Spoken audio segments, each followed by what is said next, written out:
Time vote ಮಾಡ್ತೀರಾ? ಏನಾದ್ರು ಹೆದರಿಕೆ ಇದೆಯಾ ಅಥವಾ ತುಂಬಾ ಹೆಮ್ಮೆ ಇದೆಯಾ, ಖುಷಿ ಇದೆಯಾ, ಹೆಂಗೆ? ಆತರ ಏನಿಲ್ಲ ಮೇಡಮ್. ಪ್ರೋಸೆಸ್ ಅಂದ್ರೆ ಹೇಗೆ ವೋಟ್ ಮಾಡೋದು ಪ್ರೋಸೆಸ್ ಎಲ್ಲ ಗೊತ್ತಾ ನಿಮ್ಗೆ? ಗೊತ್ತು ಮೇಡಮ್. ಯಾರ ಹತ್ರ ಕೇಳ್ಕೊಂಡ್ರಿ? ನಾವೇ ನೋಡ್ಕೊಂಡು ತಿಳ್ಕೊಂಡಿದ್ವಿ ಮೇಡಮ್. ಹೆಂಗೆ ಸೋಷಿಯಲ್ ಮೀಡಿಯಾದಲ್ಲ? Okay, yes madam. ಈಗ ಮನೆಯಲ್ಲೂ ತುಂಬಾ ಪ್ರೆಷರ್ ಆಗ್ತಾರೆ. ನಾವು ಮುಂಚೆಯಿಂದನೂ ಇದೇ ಪಕ್ಷಕ್ಕೆ ವೋಟ್ ಹಾಕ್ತಾ ಇದ್ವಿ, ಇದೇ ವ್ಯಕ್ತಿಗೆ ವೋಟ್ ಹಾಕ್ತಾ ಇದ್ವಿ, ನೀನು ಇದೇ ವ್ಯಕ್ತಿಗೆ ಹಾಕ್ಬೇಕು ಅಂತ ಏನಾದ್ರು ಫೋರ್ಸ್ ಮಾಡಿದ್ರೆ ಏನ್ ಮಾಡ್ತೀರಾ? ನಮ್ಗೆ ಇಷ್ಟ ಆಗಿರೋರು, ನಮ್ಗೆ ಒಳ್ಳೇದ್ ಮಾಡೋರ್ನ ಎನ್ಸ್ಕೊಂಡು ಓಟ್ ಹಾಕ್ತೀವಿ ಮೇಡಮ್. Very good. ಅಂದ್ರೆ ನಿಮ್ ಯೋಚನೆಗಳು ಹೆಂಗಿದೆ? ಇವಾಗ ಜನರಿಗೆ ಫ್ರೀ ಎಲ್ಲ ಕೊಡ್ತಾ ಇದಾರಲ್ಲ, ಅದು ಇಂಪಾರ್ಟೆಂಟಾ ಅಥವಾ ಏನ್ ಕೆಲಸ ಮಾಡ್ಬೇಕು ಅಂತ ಹೇಳ್ತೀರಾ? ರಾಜಕಾರಣಿ ಆದವರು ಫ್ರೀ ಈ ತರ ಕೊಡ್ಬೇಕಾ ಅಥವಾ ಈ ರೋಡ್ ಇರ್ಬೋದು, ನಮಗೆ ಏನ್ ಬೇಸಿಕ್ ಫೆಸಿಲಿಟೀಸ್ ಬೇಕು ಅದನ್ನ ಇಂಪ್ರೂವ್ ಮಾಡ್ಬೇಕಾ? ಬೇಸಿಕ್ ಫೆಸಿಲಿಟೀಸ್ ಇಂಪ್ರೂವ್ ಮಾಡಿದ್ರೆ ದೇಶ ಡೆವಲಪ್ ಆಗುತ್ತೆ ಮೇಡಮ್. ಫ್ರೀ ಅಂತ ಕೊಟ್ರೆ ಅವರು ಕೆಲವರಿಗೆ ಬರುತ್ತೆ, ಕೆಲವರಿಗೆ ಬರಲ್ಲ, ಅದೊಂಥರ ಇದು ಮೇಡಮ್ ಅಷ್ಟೇ. ಈಗ ಪಕ್ಷ ಮುಖ್ಯನಾ ಅಥವಾ ವ್ಯಕ್ತಿ ಮುಖ್ಯನಾ ನಿಮ್ ಪ್ರಕಾರ? ವ್ಯಕ್ತಿ ಮುಖ್ಯ ಮೇಡಮ್. ಪಕ್ಷ ಯಾವ್ದಾದ್ರು ಪಕ್ಷ ಯಾವ್ದಾದ್ರು ಪರವಾಗಿಲ್ಲ. ನಿಮ್ ಹೆಸರು? Mohan Kumar. First time vote ಮಾಡಕ್ಕೆ ಎಷ್ಟು ಎಕ್ಸೈಟ್ಮೆಂಟ್ ಇದೆ? ತುಂಬಾ ಖುಷಿ ಆಗಿದೆ. ಏನಾದ್ರು ಹೆದರಿಕೆ ಆಗುತ್ತಾ? ನರ್ವಸ್ ಆಗ್ತೀರಾ?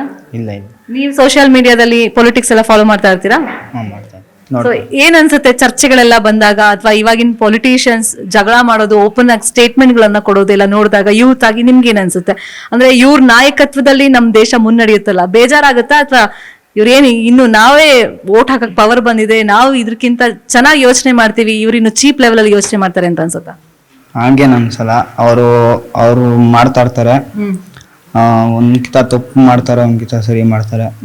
ಫ್ರೀ ಕೊಟ್ಟು ತುಂಬಾ ಬಸ್ ಎಲ್ಲ ಫ್ರೀ ಮಾಡಿದ್ದಾರೆ. ಒಳ್ಳೇದ ಕೆಟ್ಟದ? ಅದು ತುಂಬಾ ಕೆಟ್ಟದು. ಯಾವ ತರ? ಅವ್ರಿಗೆ ಫ್ರೀ ಕೊಟ್ಟಿದ್ದಾರೆ ಲೇಡೀಸ್ಗೆ. ನಿಮ್ಗೆ ಕೊಟ್ಟಿಲ್ಲ ಅಂತನಾ? ಹಾಗೇನಿಲ್ಲ, ಫ್ರೀ ಕೊಡ್ಕೊಡ್ದಾಯ್ತು. ಹಂಗೆ ಹೆಂಗಿತ್ತು ಮಾಮೂಲಿ ಹೆಂಗಿತ್ತು ಹಂಗೆ ಇದ್ರೆ ಚೆನ್ನಾಗಿರೋದು. ಅಂದ್ರೆ ಅವ್ರು ಹೇಳ್ತಿದ್ದಾರೆ ಬಡವರಿಗೆ ಸಹಾಯ ಆಗ್ಲಿ, ಇನ್ ಕೆಲವರು ಹೇಳ್ತಾರೆ ನಮಗೆ 2,000 ರೂಪಾಯಿ ಕೊಡೋದ್ರಿಂದ ಮತ್ತೆ ಫ್ರೀ ಬಸ್ ಮಾಡಿರೋದ್ರಿಂದ ತಿಂಗಳಲ್ಲಿ ಖರ್ಚು ಉಳಿಯುತ್ತೆ ನಮ್ಗೆ ಅಂತ ತುಂಬಾ ಜನ ಹೇಳ್ತಾರೆ. ಇನ್ ಕೆಲವರು ಸೋಮಾರಿಗಳಾಗ್ತಿದ್ದಾರೆ ಅಂತ ಹೇಳ್ತಾರೆ. ನಿಮ್ ಪ್ರಕಾರ ಕೊಡಬಾರ್ದಾಗಿತ್ತು? ಕೊಡಬಾರ್ದಾಯ್ತು. ದೊಡ್ಡವ್ರು ಇನ್ಫ್ಲುಯೆನ್ಸ್ ಮಾಡಿದ್ರೆ ಏನ್ ಮಾಡ್ತೀರಾ? ನೋಡಿ ನೀವು ಇಂಥವ್ರಿಗೆ ವೋಟ್ ಹಾಕ್ಬೇಕು, ನಾವೆಲ್ಲ ಇಂಥವ್ರಿಗೆ ವೋಟ್ ಹಾಕೊಂಡ್ ಬಂದಿದೀವಿ ಅಂತ ಆತರ ನಾನು ಹೇಳ್ತಾರ ಮನೇಲಿ? ಇಲ್ಲ ಮೇಡಮ್, ಅದ್ ನಮ್ಮ ಹಕ್ಕಲ್ಲ ಮೇಡಮ್. ನಾವು ಯಾರು ಹೆಂಗ್ ಕೆಲಸ ಮಾಡ್ತಾರೋ ಅದ್ ಮಾಡ್ಕೊಂಡು ನಾವ್ ಇದ್ ಮಾಡ್ಬೇಕು ಮೇಡಮ್. ನೀವೇನ್ ಯೋಚನೆ ಮಾಡ್ತೀರಾ ವೋಟ್ ಹಾಕುವಾಗ? ಈಗ ನೋಡಿ, ದೇಶಕ್ಕೆ ಒಬ್ಬ ಒಳ್ಳೆ ನಾಯಕ ಬೇಕು, ನಾಯಕತ್ವದಲ್ಲಿ ನಾವೆಲ್ಲ ಮುನ್ನಡಿಬೇಕು, ಅಂತಾರಾಷ್ಟ್ರೀಯ ಮಟ್ಟದಲ್ಲಿ ನಮ್ ದೇಶ ಮಿಂಚಬೇಕು, ಇಂಥದೆಲ್ಲ ಆಸೆ ಅಫ್ಕೋರ್ಸ್ ಯುವಕರಾಗಿ ನಮ್ಗಿದ್ದೇ ಇರುತ್ತೆ. ನಿಮ್ಮ ಆಲೋಚನೆಗಳೇನು? ಅಂದ್ರೆ ಈ ತರ ಫ್ರೀ ಭರವಸೆಗಳು ಕೊಡ್ತಾರೆ, ಆತರ ಈಡೇರಿಸಬೇಕಾ? ಅಭಿವೃದ್ಧಿ ಅಂದ್ರೆ ಯಾವ ತರ ಮಾಡ್ಬೇಕು? ಡೆವಲಪ್ಮೆಂಟ್ ಅಂದ್ರೆ ಏನು? ಅಭಿವೃದ್ಧಿ ಅಂದ್ರೆ ಇನ್ನ ಸ್ಟೂಡೆಂಟ್ಸ್ಗೆ ಅನ್ಎಂಪ್ಲಾಯ್ಮೆಂಟ್ ಕಮ್ಮಿ ಮಾಡ್ಬೇಕು, ಹೊರಗಡೆ ಇರೋರನ್ನ ಸ್ವಲ್ಪ ಅವಾಯ್ಡ್ ಮಾಡಿದ್ರೆ ಈ ಫ್ಯಾಕ್ಟ್ರಿಗಳೆಲ್ಲ ಇದು ಪರ್ಮನೆಂಟ್ ಮಾಡೋದು, ಕೆಲಸ ಪರ್ಮನೆಂಟ್ ಮಾಡಬೇಕು. ಆ ತರ ಮಾಡಿದ್ರೆ ಅನ್ಎಂಪ್ಲಾಯ್ಮೆಂಟ್ ಸ್ವಲ್ಪ ಕಡಿಮೆ ಆಗ್ತೈತೆ, ಅವಾಗ ಬಡತನ ಸ್ವಲ್ಪ ಕಮ್ಮಿ ಆಗ್ತೈತೆ ಮೇಡಮ್. ಇಲ್ಲಾಂದ್ರೆ ಬಡತನ ಹಿಂಗೆ ಇರ್ತೈತೆ. ಈಗ ಕಾಂಗ್ರೆಸ್ ಗೌರ್ಮೆಂಟ್ ಅವ್ರು ಕೊಟ್ಟಿದ್ದಾರೆ ಉದ್ಯೋಗ ನಿಧಿ ಅಂತ, ತಿಂಗಳಿಗೆ 3,000 ರೂಪಾಯಿ. ಅಂತದೆಲ್ಲ ಯೋಜನೆಗಳು ಬೇಕಾ ಕೆಲಸ ಸಿಗೋ ತನಕ, ಅಥವಾ ಕೆಲಸನೇ ಕೊಡೋದ್ರಿಂದ ಒಂದು ಪರ್ಮನೆಂಟ್ ಸೊಲ್ಯೂಷನ್ ಸಿಗುತ್ತಾ? ಕೆಲಸ ಕೊಟ್ಬಿಟ್ರೆ ಪರ್ಮನೆಂಟ್ ಸೊಲ್ಯೂಷನ್ ಸಿಗ್ತೈತಲ್ಲ ಮೇಡಮ್. 3,000 ಇಟ್ಕೊಂಡು ಏನ್ ಮಾಡ್ತಾರೆ? ಇವಾಗ ಪೆಟ್ರೋಲ್ 100 ರೂಪಾಯಿ 1 ಲೀಟ್ರು, ಎಲ್ಲಿಂದ ತರನ್ ಮೇಡಮ್ ಅದಕ್ಕೆಲ್ಲ? ನಿಮ್ ಹೆಸರು? ನಿಶಾಂತ್.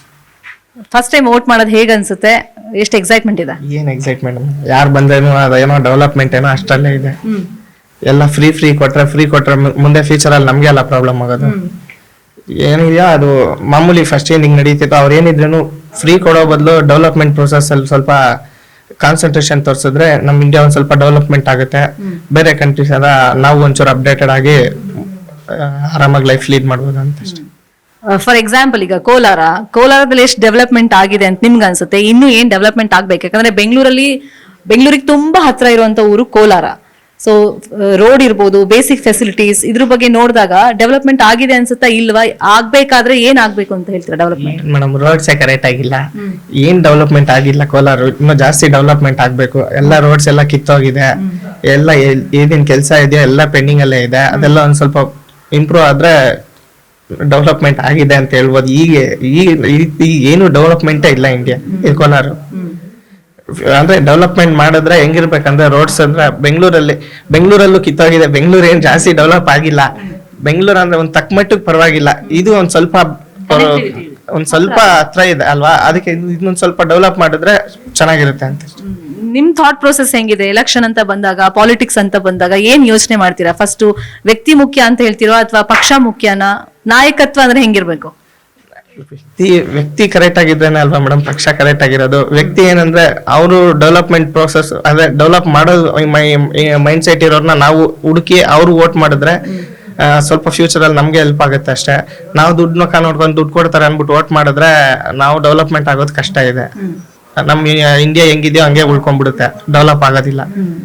ಇವಾಗಿನ ಯೂತ್ ಎಸ್ಪೆಷಲಿ ಸೋಷಿಯಲ್ ಮೀಡಿಯಾದಿಂದ ತುಂಬಾ ಪ್ರಭಾವಕ್ಕೊಳಗಾಗ್ತಾರೆ. ಅದು ತುಂಬಾ ಎಫೆಕ್ಟ್ ಬೀರುತ್ತೆ, ಪಾಸಿಟಿವ್ ಆಗಿ ಅಷ್ಟೇ, ನೆಗೆಟಿವ್ ಆಗಿನೂ ಅಷ್ಟೇನೆ. ಈಗ ಕೆಲವ್ರ ಪರ ಕೆಲವ್ರು ಮಾತಾಡೋದು, ಕೆಲವು ವ್ಯಕ್ತಿಗಳ ಪರ ಕೆಲವ್ರು ಬ್ಯಾಗ್ ಬೀಸೋದು ನೀವು ನೋಡ್ತಾ ಇರ್ತೀರಲ್ವಾ. ಸೋಷಿಯಲ್ ಮೀಡಿಯಾದಿಂದ ಎಷ್ಟು ತಗೋಬೇಕು ನಾವು ಅಷ್ಟೇ ತಗೋಬೇಕು, ನಮ್ಮ ಆಲೋಚನೆ ಫಸ್ಟ್ ಇರ್ಬೇಕಲ್ವಾ ವೋಟ್ ಮಾಡುವಾಗ. ಯೂತ್ಸ್ಗೆ ಈ ವಿಷಯವಾಗಿ ಏನ್ ಹೇಳ್ತೀರಾ ನೀವು? ಸೋಷಿಯಲ್ ಮೀಡಿಯಾದಲ್ಲಿ ಫೈಟ್ ಆಗ್ತಿರುತ್ತಲ್ಲ, ನಾವ್ ಏನಿದ್ರು ಪಾಸಿಟಿವ್ ಆಗಿ ತಗೊಬೇಕು ಮೇಡಮ್, ನೆಗೆಟಿವ್ ಆಗಿ ತಗೊಬಾರ್ದು. ಪಾಸಿಟಿವ್ ಏನಂದ್ರೆ ಇವಾಗ ಅವ್ರೇನು ಇವಾಗ ಪರ್ಸನ್ ಒಳ್ಳೆಯವನೇ ಇರ್ತಾನೆ, ಪಕ್ಷ ವಿರೋಧಿಯಾಗಿ ಅವ್ರ ಬಗ್ಗೆ ಕೆಟ್ಟದಾಗ ಹೇಳ್ತಾರೆ, ನಾವ್ ಅದನ್ನ ತಲೆ ಕೆಡಿಸ್ಕೊಂಬಾರ್ದು. ಅವ್ರ ಬಗ್ಗೆ ನಮ್ಗೆ ಏನ್ ಪಾಸಿಟಿವ್ ಆಗಿ ಗೊತ್ತಿರುತ್ತೋ ಅದ್ರ ಬಗ್ಗೆನೇ ನಾವ್ ಯೋಚನೆ ಮಾಡ್ಬೇಕಾಗ್ತದೆ. ಅವ್ರ ನೆಗೆಟಿವಿಟಿ ಪರ್ಸನ್ ಅಂದ್ಮೇಲೆ ಎಲ್ರದ್ದು ನೆಗೆಟಿವಿಟಿ ಇದ್ದೇ ಇರುತ್ತೆ. ನಾವೇನಿದ್ರು ಪಾಸಿಟಿವಿಟಿ ಮಾತ್ರ ತಗೊಳ್ಬೇಕಾಗ್ತದೆ. ಯಾರು ಡೆವಲಪ್ಮೆಂಟ್ ಮಾಡ್ತಾರೋ ಅವ್ರ ಬಗ್ಗೆ ಸ್ವಲ್ಪ ನಾವು ಕಾನ್ಸಂಟ್ರೇಷನ್ ತೋರಿಸಿ ಅವ್ರಿಗೆ ವೋಟ್ ಮಾಡ್ಬೇಕಾಗ್ತದೆ. ಆಗ ನಮ್ದು ಇಂಡಿಯಾ ಏನಾಗಿದೆ ಉದ್ಧಾರ ಆಗ್ತದೆ, ಇಲ್ಲಾಂದ್ರೆ ಹಂಗೆ ಉಳ್ಬಿಡುತ್ತೆ. ಇವಾಗ ಏನ್ ಪ್ರಾಬ್ಲಮ್ ಇಲ್ಲಲ್ಲ ಯೂತ್ಸ್ ಅಲ್ಲಿ, ಯಾಕಂದ್ರೆ ಎಲ್ಲರೂ ಎಜುಕೇಟೆಡ್ ಇದ್ದಾರೆ, ವೋಟ್ ಮಿಸ್ ಆಗೋ ಚಾನ್ಸಸ್ ಏನಿರಲ್ವಲ್ಲ. ಇಲ್ಲ ಮೇಡಮ್, ಆತರ ಏನಾಗಲ್ಲ, ಕರೆಕ್ಟ್ ಆಗಿ ನೋಡಿ ಓದ್ತೀರಾ. ಕರೆಕ್ಟ್ ಆಗಿ ನೋಡಿ ಹೋಗ್ತೀವಿ. ಫಸ್ಟ್ ಟೈಮ್ ವೋಟ್ ಮಾಡುವಾಗ ಏನಾದ್ರು ಹೆದರಿಕೆ ಆಗುತ್ತಾ? ಇದ್ರಿಕ್ಕೆ ಆಗುತ್ತೆ, ಬಟ್ ಗೊತ್ತಾಗತ್ತೆ, ಎಲ್ಲ ಫ್ರೆಂಡ್ಸ್ ಕೇಳ್ಕೊಂಡಿದೀವಿ, ಏನ್ ಹೆಂಗ ಕೇಳಿದೀವಿ. ಈ ತರ ಅಂತ ಪ್ರೋಸೆಸ್ ಹೇಳಿದ್ರು, ಆ ತರ ಮಾಡ್ತೀವಿ ಅಂತ. ಮನೇಲಿ ಏನಾದ್ರು ಪ್ರೆಷರ್ ಹಾಕಿದ್ರೆ? ಇಲ್ಲ, ನಮ್ಗೆ ಗೊತ್ತಲ್ಲ ಯಾರ್ಗ್ ಆಗ್ಬೇಕು ಏನಾಗಲ್ಲ ಅಂತ, ಅದಕ್ಕೆ ಅವ್ರಿಗೆ ಹಾಕ್ತಿವಿ ನಾವು. ಕಾಲೇಜಲ್ಲೆಲ್ಲ ಇದ್ರ ಬಗ್ಗೆ ಮಾತಾಡ್ತಿರ್ತೀರಾ, ಪಾಲಿಟಿಕ್ಸ್ ಬಗ್ಗೆ? ಇಲ್ಲ, ಅದ್ರ ಬಗ್ಗೆ ಏನು ಮಾತಾಡಲ್ವಾ? ಏನು ಮಾತಾಡೋದಿಲ್ಲ. ಅಂದ್ರೆ ಅದ್ರ ಬಗ್ಗೆ ಹತ್ತಿದ್ರೆ ಸ್ವಲ್ಪ ಗಲಾಟೆ ಆಗತ್ತೆ, ಯಾಕಂತ ಅವ್ರ ಆ ಪಾರ್ಟಿ ಇವ್ರ ಪಾರ್ಟಿ ಅಂತ ಹೇಳ್ತಾರ. ಅದಕ್ಕೆ ನಮ್ಗೆ ಯಾರು ಒಳ್ಳೇದು ಅನ್ಸುತ್ತೆ ಅವ್ರಿಗೆ ಹಾಕ್ತಿವಿ ಅಷ್ಟೇ. ಪ್ರಾಮಿಸ್ ಗಳ ಮೇಲೆ ವೋಟ್ ಹಾಕ್ತೀರಾ ಅಥವಾ ನೀವೇ ಯೋಚನೆ ಮಾಡಿ ಇಂಥವ್ರಿಗೆ ಯಾರು ಒಳ್ಳೇದ್ ಮಾಡ್ತಾರೋ ಅವ್ರಿಗೆ ಮಾತ್ರ ಹಾಕ್ತಿವಿ ನಾವು, ಯಾಕಂದ್ರೆ ಜನರಿಗೆ ಒಳ್ಳೆತನ ಬೇಕಲ್ಲ, ಅದಕ್ಕೆ. ನಿಮ್ ಹೆಸರು? ನಮ್ಮ ಹೆಸರು ಹರೀಶ್ ಅಂತ ಮೇಡಮ್. ಕೋಲಾರದಲ್ಲಿ ಹೆಂಗಿದೆ ಪಾಲಿಟಿಕ್ಸ್? ಚೆನ್ನಾಗಿದೆ ಮೇಡಮ್. ಹೀಟ್ ಆಗಿದೆಯಾ ಫುಲ್? ಹೌದು ಮೇಡಮ್. ಫೈಟಿಂಗ್ ಎಲ್ಲ ಆಗ್ತಾ ಇತ್ತಲ್ಲ, ಅದೆಲ್ಲ ಅಬ್ಸರ್ವ್ ಮಾಡ್ತಾ ಇದ್ರ ನೀವು ಟಿಕೆಟ್ಗೋಸ್ಕರ? ಹೌದು ಮೇಡಮ್. ಏನ್ ಅನ್ಸ್ತಾ ಇತ್ತು ಅವಾಗ? ಒಳ್ಳೆ ವ್ಯಕ್ತಿಗೆ ಟಿಕೆಟ್ ಕೊಡ್ಬೇಕಂತ ನಮ್ಮ ಆಸೆ ಮೇಡಮ್. ಒಳ್ಳೆ ವ್ಯಕ್ತಿಗಳನ್ನ ಹೆಂಗೆ ರಾಜಕಾರಣದಲ್ಲಿ? ಸಮಾಜದಲ್ಲಿ ಪ್ರತಿಯೊಬ್ಬರಿಗೆ ಹೆಲ್ಪ್ ಮಾಡ್ಬೇಕು ಮೇಡಮ್. ಯಾವುದೇ ತೊಂದರೆ ಬಂದ್ರು ಫಸ್ಟ್ ಅವ್ರು ಇರ್ಬೇಕು ರಾಜಕಾರಣಿಗಳು. ಸೊ ಫಸ್ಟ್ ಟೈಮ್ ವೋಟ್ ಮಾಡುವಾಗ ಕೈ ಏನಾದ್ರು ನಡುಗುತ್ತಾ ಅಥವಾ ಏನ್ ಟಿಪ್ಸ್ ತಗೊಂಡಿದ್ದೀರಾ ಅಥವಾ ಇನ್ನು ತಗೋಬೇಕಾ? ಇಲ್ಲ, ಆಗ್ತೀವಿ. ಫಸ್ಟ್ ಟೈಮ್ ನಾವು ವೋಟ್ ಮಾಡುವಾಗ ಯಾವುದೇ ಕಾರಣಕ್ಕೂ ಅಮೌಂಟ್ ಇಸ್ಕೊಳ್ಳಲ್ಲ, ಸ್ವಚ್ಛವಾಗಿ ನಾವು ಅಮೌಂಟ್ ಹಾಕ್ತಿವಿ. ನಮ್ಮ ಮತ ನಮ್ಮ ಹಕ್ಕು. ಅವ್ರು ಕೂಡ 500 ರೂಪಾಯಿದಲ್ಲಿ ಒಂದು ವರ್ಷಕ್ಕೆ 365 ದಿನ, 365 ದಿನದಲ್ಲಿ 2 ವರ್ಷಕ್ಕೆ 700 ರೂಪಾಯಿ ಆಗತ್ತೆ, 750 ರೂಪಾಯಿ ಆಗತ್ತೆ. ಕೂಡ 500 ರೂಪಾಯಿಗೆ ನಾವು ಮಾರ್ಕೊಂಡ್ರೆ ಮತ ನಮ್ಗೇನ್ ಮಾಡ್ತಾರೆ ಮೇಡಮ್ ಅವರು? ಅದೇ ನಮ್ದು. ಇದನ್ನ ಫ್ರೆಂಡ್ಸ್ಗೆಲ್ಲ ಹೇಳ್ತೀರಾ? ಹೌದು ಮೇಡಮ್, ಹೇಳ್ತೀವಿ. ನಿಮ್ಮ ಹೆಸರು? ಶಿಶುಕುಮಾರ್ ಅಂತ ಮೇಡಮ್. ಈಗ ಫ್ರೀ ಆಗೆಲ್ಲ ಭಾಗ್ಯಗಳನ್ನ ಕೊಡ್ತಾ ಇದಾರಲ್ಲ, ಅದು ಒಳ್ಳೇದಾ ಕೆಟ್ಟದಾ? ಯುವಕರಾಗಿ ಏನ್ ಹೇಳ್ತೀರಾ? ಈಗ ಕೆಲಸ ನಿರುದ್ಯೋಗಿಗಳಿಗೂ ಕೂಡ ಸರ್ಕಾರ 3,000 ರೂಪಾಯಿ ಅಂತ ಕೊಡ್ತಾ ಇದೆ ಕೆಲಸ ಸಿಗೋ ತನಕ. ಇದೆಲ್ಲ ಒಳ್ಳೇದಾ ಅಥವಾ ಕೊಡಬಾರ್ದಾ?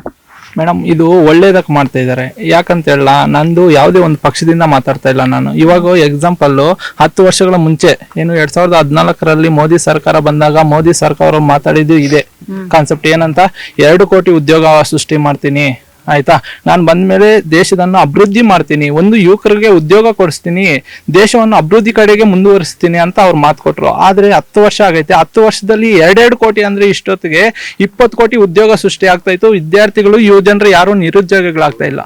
ಒಂದು ಅಭಿವೃದ್ಧಿ ಕಡೆ ಒಂದು ಕಡೆ ಗಮನ ಹರಿಸ್ತಾ ಇಲ್ಲ. ನಾವು ಅದ್ರ ಕಡೆ ಗಮನ ಹರಿಸ್ಬೇಕು. ಒಂದು ಕಡೆ. ಇನ್ನೊಂದು ಕಡೆ ಆದ್ರೆ ಭಾರತ ದೇಶದಲ್ಲಿ ಸಂಸತ್ತು ಮುಂದೆ ಅನೇಕ ರೈತ ಸಂಘದವರು, ಕಾರ್ಮಿಕರು ಬಂದು ಹೋರಾಟಗಳು ಮಾಡ್ತಾ ಇದ್ದಾರೆ. ಅದ್ರ ಕಡೆ ಏನು ಕೃಷಿ ಕಾಯ್ದೆಗಳನ್ನು ಜಾರಿ ಮಾಡಿದ್ದಾರೆ. ಯಾಕಂದ್ರೆ ರೈತ ವಿರೋಧಿ ಕೃಷಿ ಕಾಯ್ದೆಗಳನ್ನು ಜಾರಿ ಮಾಡಿದ್ರೆ ರೈತರು ಬದುಕಕ್ಕಾಗಲ್ಲ ಸಮಾಜದಲ್ಲಿ. ಅದರಿಂದ ಅವನ್ನು ವಾಪಸ್ ಪಡಿಬೇಕಂತ ಹೇಳ್ಬಿಟ್ಟು ಅವರು ಅನೇಕ 1 ವರ್ಷಗಳ ಕಾಲ ಅವರು ಹೋರಾಟ ಮಾಡಿದ್ದಾರೆ. ಅದಕ್ಕೆ ಯಾವುದೇ ಕಾರಣಕ್ಕೆ ಸ್ಪಂದಿಸಿಲ್ಲ. ಒಂದು ಕಡೆ ಮಣಿಪುರ ಘಟನೆ ತಗೊಳ್ಳಿ. ಮಣಿಪುರದಲ್ಲಿ ಹೆಣ್ಣು ಮಕ್ಕಳ ಮೇಲೆ ಒಂದು ಬಟ್ಟೆ ಇಲ್ದಿರ ಭಾರತ ಸಂಸ್ಕೃತಿ ಹೆಣ್ಣು ಅಂತ ನಾವು ಪೂಜೆ ಮಾಡ್ತೀವಿ, ಭುವನೇಶ್ವರಿ ದೇವಿ ಅಂತ ಪೂಜೆ ಮಾಡ್ತೀವಿ. ಆದ್ರೆ ಹೆಣ್ಣಿಗೆ ರಕ್ಷಣೆ ಕೊಡಕ್ ಆಗ್ತಾ ಇಲ್ಲ ಅಂದ್ರೆ ಈ ಸರ್ಕಾರ ಬೇಕಾ ನಮ್ಗೆ ಸಮಾಜದಲ್ಲಿ? ಇಂಥವೆಲ್ಲ ಹೋಗ್ಲಾಡ್ಸ್ಬೇಕು ಮುಂದಿನ ದಿನಗಳಲ್ಲಿ. ನಾವು ವ್ಯಕ್ತಿಗಿಂತ ಯಾವುದೇ ಕಾರಣಕ್ಕೂ ಕರ್ನಾಟಕದಲ್ಲಿ ಬಿಜೆಪಿ ಬರ್ಬೇಕಂದ್ರೆ ವ್ಯಕ್ತಿ ನೋಡಿ ಮಾಡಿರೋದಲ್ಲ, ಮೋದಿ ನೋಡಿ ಓಟ್ ಹಾಕಿರೋದು. ಆದ್ರೆ ಮೋದಿ ನಮ್ಗೆ ಸ್ಪಂದಿಸ್ತಾ ಇದ್ದಾನ? ಅದ್ರ ಕಡೆ ಪ್ರತಿಯೊಬ್ಬ ವಿದ್ಯಾರ್ಥಿ ಆಗಿರ್ಬೋದು, ಯುವಜನರಾಗಿರ್ಬೋದು, ಅದ್ರ ಕಡೆ ಗಮನ ಹರಿಸ್ಬೇಕು. ಇಲ್ಲಾಂದ್ರೆ ನಾವು ಸಮಾಜವನ್ನು ಬದಲಾವಣೆ ಮಾಡಕ್ ಸಾಧ್ಯ ಇಲ್ಲ. ಒಂದು ಕಡೆ ಏನಂದ್ರೆ ಹೆಣ್ಮಕ್ಳ ಮೇಲೆ ದೌರ್ಜನ್ಯ ಈಗ ನೀವಂದ್ರಿ ಈ ಚುನಾವಣೆ ಇದೆಯಲ್ಲ ದೇಶದ ನಾಯಕತ್ವದ ಡಿಸಿಷನ್ ಮಾಡುವಂತ ಚುನಾವಣೆ, ತೀರ್ಮಾನ ಮಾಡುವಂತ ಚುನಾವಣೆ. ಬಟ್ ಸ್ಥಳೀಯ ನಾಯಕರು ಇಂಪಾರ್ಟೆಂಟ್ ಆಗ್ತಾರಲ್ಲ. ಹೌದು ಮೇಡಮ್. ಇವಾಗ ಎಕ್ಸಾಂಪಲ್ ಹೇಳ್ತೀನಿ ನೋಡಿ, ಗಾಂಧೀಜಿಯವರು ಯಾವಾಗ ಹಳ್ಳಿಗಳು ಅಭಿವೃದ್ಧಿ ಆಗ್ತದೆ ದೇಶ ಅಭಿವೃದ್ಧಿ ಆಗ್ತದೆ ಅಂತ ಅವಾಗೇ ಹೇಳಿದ್ದಾರೆ. ಆಯ್ತಾ, ಸ್ಥಳೀಯರನ್ನು ನಾವು ವ್ಯಕ್ತಿಗಿಂತ ವ್ಯಕ್ತಿತ್ವ ನೋಡ್ಬೇಕು. ಮೊದಲು ನಾವು ಯಾವ ನಾಯಕರನ್ನು ನಾವು ಆಯ್ಕೆ ಮಾಡ್ಕೋಬೇಕಂತ ನಾವು ಆಯ್ಕೆ ಮಾಡ್ಕೊಂಡು, ಇವಾಗ ಅಪ್ಪ ಅಮ್ಮವರು ನೋಡಿ ಅದರ್ ಕ್ಯಾಸ್ಟು ಯಾವುದೇ ಒಂದು ನಾಯಿನ ತೋರಿಸಿದ್ರು ಕೂಡ ಅದಕ್ಕೆ ವೋಟ್ ಮಾಡ್ತಾರೆ. ಅಂದ್ರೆ ನಮ್ಮ SC ST ಜನಾಂಗದವರು ಯಾಕೆ ಒಗ್ಗಟ್ಟಾಗ್ತಾ ಇಲ್ಲ? ಆಯ್ತಾ, ಇವಾಗ ಕೋಲಾರದಲ್ಲಿ ಒಂದು MP ಸೀಟ್ಗಾಗಿ ಕಿತ್ತಾಡ್ತಾ ಇದ್ದಾರೆ. ಬಣ್ಣಗಳಂತೆ, ಎಡಬಳ ಅಂತೆ, ಬಲಬಲ ಅಂತೆ. ಆಯ್ತಾ, ಇವಾಗ ಎಡಬಳ ಬಳಬಳ ಅಂತ ಇದ್ ಮಾಡ್ಕೊಂಡು ಲಾಸ್ಟ್ಗೆ ಇಬ್ಬರಿಗೂ ಜಗಳ, ಮೂರನೇವನ್ಗೆ ಲಾಭ ಅಂತ ಯಾವನೋ ಬಂದು ತಗೋಗಿದ್ದಾನೆ ಟಿಕೆಟು. ಆ ತರ ಆಗ್ಬಾರ್ದು. ಇಲ್ಲಿರೋ ನಾಯಕರು ಯಾರಿದ್ದಾರೆ ಸ್ಥಳೀಯರಿಗೆ ವೋಟ್ ಕೊಟ್ಟಿದ್ರೆ, ಇವಾಗ ನೋಡಿ ಮುಖ ಪರಿಚಯ ಇಲ್ಲದವ್ರಿಗೆ ವೋಟ್ ಮಾಡಿ ಅಂದ್ರೆ ಯಾರು ಮಾಡ್ತಾರೆ? ಈ ತರ ತೊಂದರೆ ಆಗ್ತದೆ. ನೋಡ್ಬೇಕು ಮ್ಯಾಮ್ ಇದ್ರ ಪಾಲಿಟಿಕ್ಸ್ ಬಗ್ಗೆ ತುಂಬಾ ಅಗಾಧವಾಗಿ ಸ್ಟಡಿ ಮಾಡ್ತಾ ಇದೀರ ಹಂಗಾರೆ ನೀವಲ್ವಾ ವೋಟ್ ಮಾಡಕ್ಕೆ? ಹೌದು ಮೇಡಮ್. ನಾವು ಇನ್ನ ಅಪ್ಪ ಅಮ್ಮ ಅವ್ರು ಹೇಳ್ತಾರೆ ಆಯ್ತಾ ಇಂಥ ವ್ಯಕ್ತಿಗೆ ವೋಟ್ ಮಾಡಿ ಅಂತ.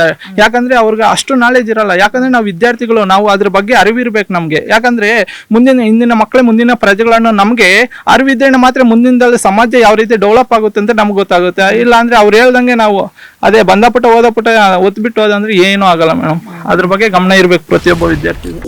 ಕನ್ನಡಿಗರ ನೆಚ್ಚಿನ ನ್ಯೂಸ್ 18 ಕನ್ನಡ ಈಗ ವಾಟ್ಸ್ಆಪ್ನಲ್ಲೂ ಲಭ್ಯ. ಕರ್ನಾಟಕ, ದೇಶ ವಿದೇಶಗಳ 360 ಡಿಗ್ರಿ ಸುದ್ದಿಯ ವಿವರಗಳನ್ನ ನಿಮ್ಮ ಕೈ ಬೆರಳುಗಳಲ್ಲೇ ಪಡಿಲಿಕ್ಕೆ ಈ QR ಕೋಡ್ ಅನ್ನ ಸ್ಕ್ಯಾನ್ ಮಾಡಿ, ನಮ್ಮ ಚಾನಲ್ ಫಾಲೋ ಮಾಡಿ, ನೋಟಿಫಿಕೇಶನ್ ಆನ್ ಮಾಡಿ.